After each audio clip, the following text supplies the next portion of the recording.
자, 2월 20일입니다. 비트코인 현재 51,600달러 정도 하고 있는데요. 자, 일단 오늘 영상은 이 순서대로 진행을 하겠습니다. 차트 분석하고, 주요 구간 체크하고, 그리고 포지션 복귀하고, 현재 디지털 자산의 시장 동향에 대해서 알아보고, 하락 대비를 하는 이유, 이 부분들이 좀 이슈가 또 이제 문제가 좀 될 수가 있을 것 같은데, 논란의 소지가 될 수 있을 것 같은데, 하락을 대비하는 이유에 대해서, 그리고 요즘 들어서 많이 듣는 별명이죠. 쇼충이. 쇼충이는 아닌데, 일단 뭐 맨날 하락 얘기한다, 너 매수는 언제 하냐, 이 부분에 대해서 제가 오늘 정확하게 여러분들께 설명드리도록 하겠습니다. 그리고 제가 지금 하고 있는 매매 방법에 대해서 여러분들 궁금해하는, 매수는 하긴 하냐, 그냥 하락만 외치는 거 아니냐, 이 부분에 대해서 제가 오늘 명확하게 여러분들께 설명을 좀 드리도록 할게요.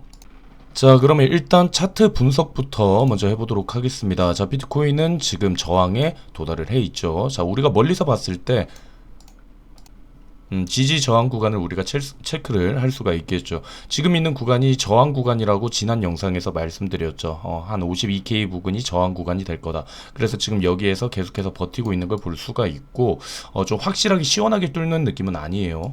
그래서 저항을 지금 제대로 막고 있다라고 볼 수가 있을 것 같고요. 그 위에 만약 이 구간을 돌파하게 된다면 59.1K까지도 우리가 볼 수가 있다라고 생각하시면 될 것 같아요. 자, 여기서 만약에 이제 저항 맞고 떨어지기 시작을 하면은 45K를 타깃으로 우리가 잡아볼 수가 있다라고 보시면 될 것 같아요. 자, 두 번째 차트 한번 보도록 할게요. 자, 차트를 보시면은 지금 10월부터 시작을 해서 계속해서 이어져 갔던 추세선이 있죠. 이 채널 라인이 있는데, 자, 제가 이거 선 같은 경우에는 이전부터 사용을 했던 선이고, 2월 13일 날 정혜원 방에서도 이야기를 드렸어요. 로그를 설정을 하게 되면은 이런 식으로 지금 저항 위치가 보인다. 그래서 여기에서 이제 숏을 좀 치는 게 낫지 않을까라는 생각을 얘기를 했었는데, 자, 일단 차트 말씀에 앞서서 로그 혹시 모르시는 분들이 있을까봐 간단하게 설명 좀 드릴게요.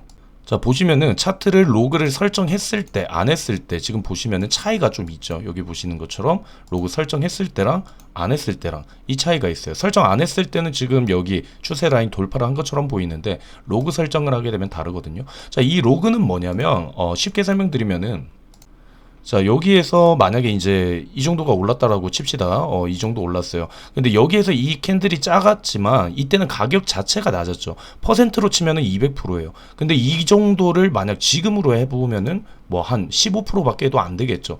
그런데 로그 설정을 하면 어떻게 될까요? 로그 설정을 하면은 차트 자체가 퍼센트로 이제 계산을 하게 됩니다. 말했던 것처럼 예를 들면 여기에서 여기까지 찍었다. 그러면 이거를 여기로 옮겨도 똑같은 퍼센트로 적용이 된다라는 거예요.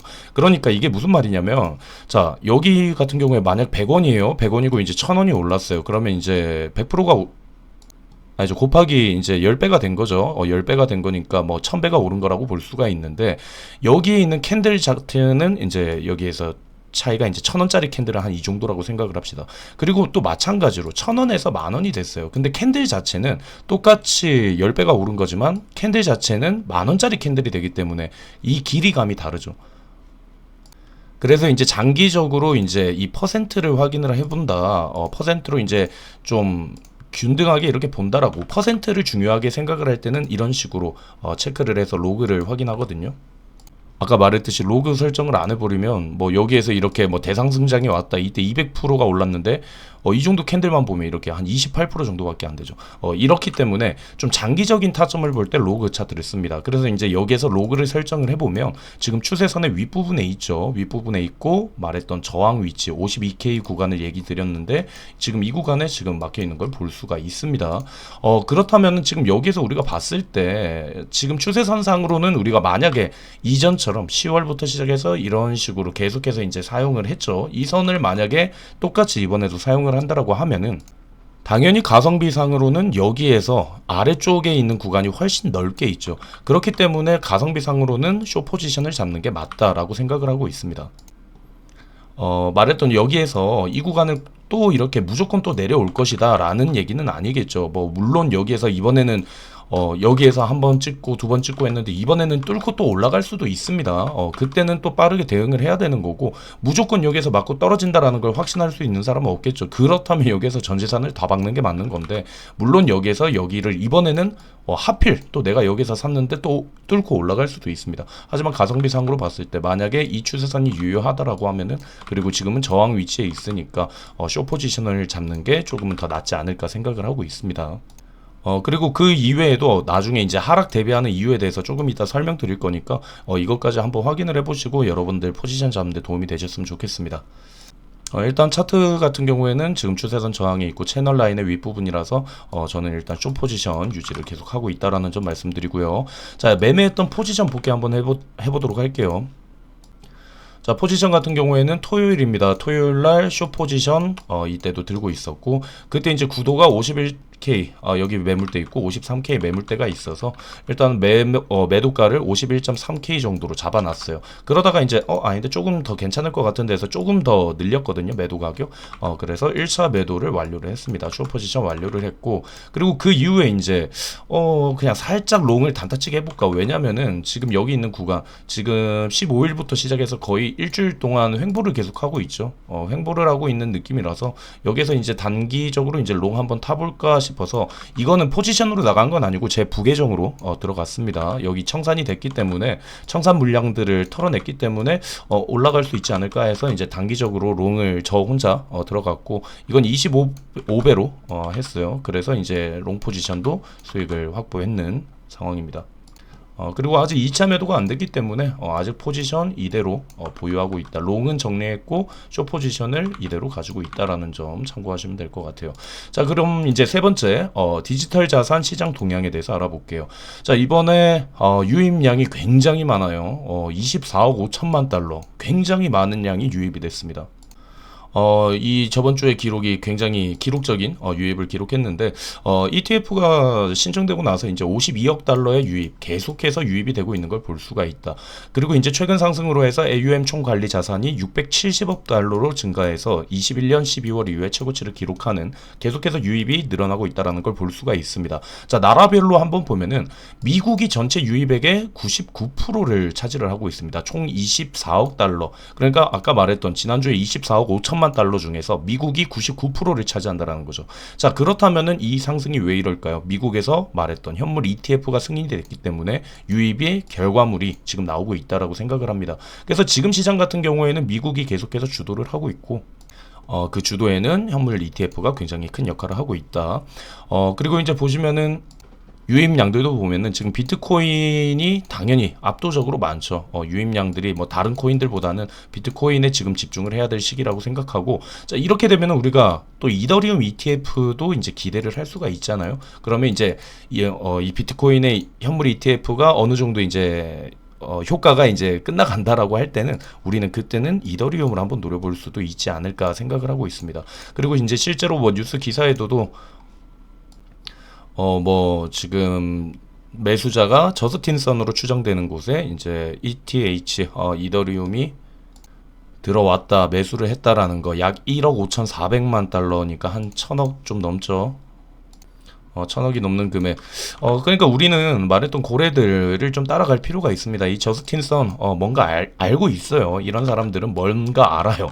그렇기 때문에 우리도 이제 이더리움 쪽에 이제 눈을 좀 돌릴 필요가 있지 않은가. 왜냐하면 비트코인의 이 현물 ETF의 효과는 나중에 이제 약발이 다 했다라고 할 수가 있을 때가 올 거기 때문에 다음 타자를 좀 준비를 해보시는 것도 나쁘지 않을 것 같아요. 자, 그럼 이제 아까 말했던 거 하락을 좀 대비하는 이유, 논란이 또 될 수가 있을 것 같은데 그 이유에 대해서 먼저 하나 살펴볼게요. 자, 코인베이스 프리미엄입니다. 미국의 매수자들이 얼마나 움직이고 있는지 확인을 해볼 수가 있는 건데, 아까도 말했던 거, 지금 시장을 움직이고 있는 거는, 좌지우지하는 거는 미국입니다. 미국이 99%를 차지한다라고 했죠. 그러니까 미국에서 굉장히 많은 자금들이 움직이고 있는 건데, 그래서 지금 상승도 미국이 주도를 하고 있다. 그러면 이제 미국이 얼마나 움직이고 있는지 이걸 체크를 한번 해본다면은 도움이 되겠죠. 자, 코인베이스 프리미엄인데 여기에서 보시면 좀 확대를 해서 볼게요. 확대를 해서 보면은 이런 식으로 이제 계속해서 이끌어 갔다가 지금 살짝 확대를 해보면 꺾이고 있는 모습이 보이죠. 그러면 이제 미국 같은 경우에도 약간의 이제 매도세가 나오고 있다라고 우리가 판단을 해볼 수가 있거든요. 그래서 이제 주도를 하고 있는 시장이다 보니까 이렇게 약해지는 모습을 좀 본다면 시장이 조금 주춤할 수 있지 않을까라는 생각을 하고 있습니다. 자, 그리고 우리가 자주 보는 SSR, RSI 같은 경우에도 지금 레드존에 진입을 하고 있죠. 물론 말했던 것처럼 여기 레드존 왔다 해서 무조건 내리는 거 아니에요. 여기 보시면 이런 식으로 더 올라가는 경우도 있고. 근데 이제 통상적으로 확률상 치면은 이 지표를 따라했을 때 그렇게 손해를 본 적은 없다. 말했던 거 지금 이거는 뭐 매도 타점이라서 그런데 매수 타점을 지켰을 때 여기에서 손해를 본 적은 크게 없었다. 그래서 지금 같은 경우에는 레드존에 지금 진입을 했다라는 부분 여러분들이 참고하시면 될 것 같아요. 자, 그리고 다음으로 펀딩 비율 지표가 증가를 하고 있다. 그래서 이제 대부분이 롱 포지션을 취하고 있다라는 얘기겠죠. 이 지표가 과도한 레버리지 롱 포지션이 계속해서 쌓이고 있다라는 건데, 물론 이거 중요합니다. 꼭 조정을 의미하지 않는다. 이 펀딩 비율이 높다라고 해서 여기 보시면 이렇게 올라와 있었는데도 계속해서 상승을 했죠. 꼭 이게 조정을 의미하지는 않지만 나중에 이런 식으로 롱 포지션이 쌓이게 된다라고 하면은 이전처럼 갑자기 하락을 하는 스퀴즈 현상이 나오면서 급락을 유발을 시킬 수가 있다. 그래서 지금 같은 경우에도 하락이 시작되면은 좀 생각보다 빠르게 훅 빠질 수가 있다. 여러분들이 대처하기 어려울 수도 있다라는 점 참고하시면서 만약에 롱 포지션 가지더라도 자기의 스탑로스 구간은 꼭 설정하시길 바라겠습니다. 자, 이제 이 부분 쇼중이 하락 얘기. 그럼 도대체 매수 언제 하냐? 자, 다시 한번 정확하게 말씀드립니다. 2주 전입니다. 2주 전. 2월 8일이죠. 2월 8일 날 0.618 구간 넘기면은 44.2K였어요. 0.618 구간이. 여기에서 매수 임할 건지 아니면 재차 확인을 하면서 거기에서 매수를 할 건지 여러분들 알아서 해라. 근데 매수해도 괜찮을 것 같다라는 얘기를 했어요. 매수 준비 중이다라는 얘기도 했었고. 그래서 2주 전 2월 8일 날 영상에서 현재 0.618 구간 어디다? 44.2K다. 이 구간을 만약 깨면은 하락 관점 폐기하고 상승으로 이어질 수 있다라는 부분 얘기해서 분명히 매수할 수 있는 포인트는 알려드렸어요. 그때 영상 보시면은 1월 31일 날도 자, 여기에서 44.2K 여기가 뭐였죠? 0.618 구간이다. 여기 있는 구간을 만약 깨트리면은 여기에서 추격 매수 들어갈 수도 있습니다라는 얘기 분명히 영상에서도 말씀드렸습니다.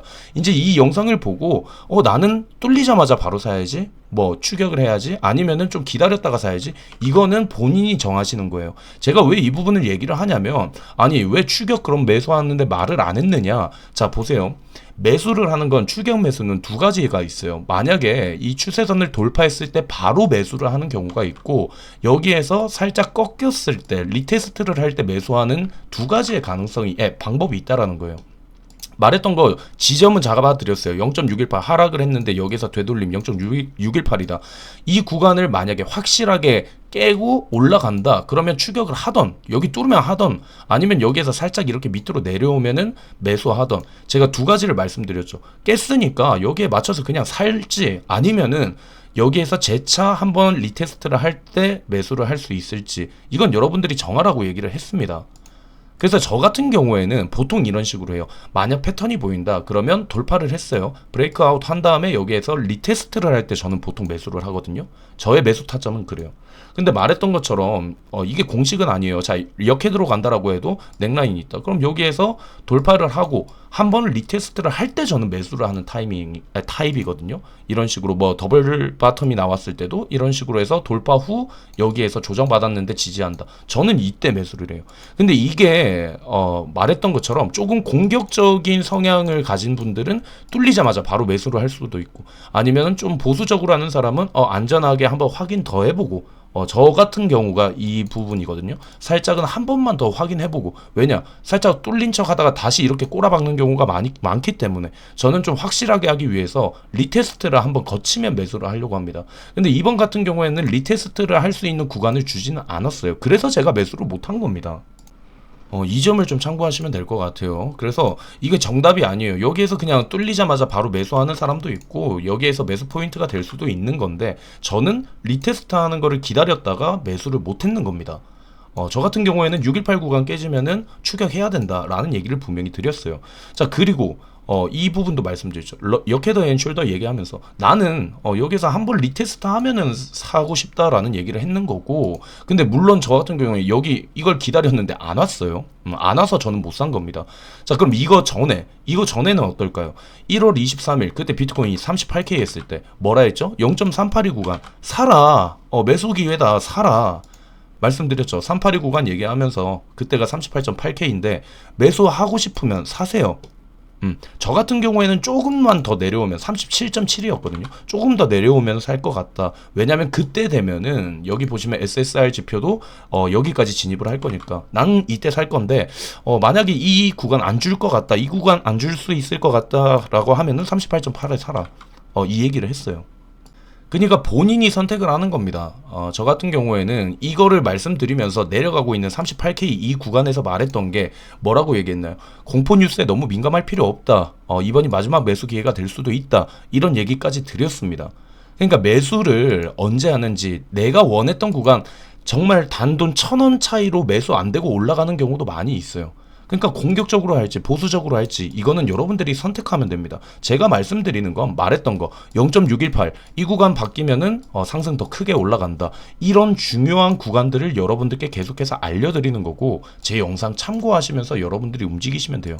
말했던 거 지금 같은 경우에도 마찬가지입니다. 저 같은 경우에는 지금 여기 추세선의 윗부분에 지금 도달을 했네. 그러면 나 같은 경우에는 숏을 노려볼 것 같다. 근데 만약에 이 구간 뚫리면은 53K 정도 되겠죠. 이때는 좀 대응 필요하지 않을까? 이런 거를 여러분들이 관점 참고하시라고 제가 영상을 올리는 겁니다. 그래서 지금 스카이 제가 하는 매매 방법에 대해서도 다 언급을 한 번 해드렸는데 이런 식으로 영상을 보시면 될 것 같아요. 그래서 저는 분명히 매수 지점들 잘 알려드렸고 물론 저는 매수를 못했습니다. 말했던 욕심 조금 더 부리다가 못했고 말했던 여기에서 조금 보수적으로 보다 보니까 리테스트를 안 하니까 여기에서 사지를 못했죠.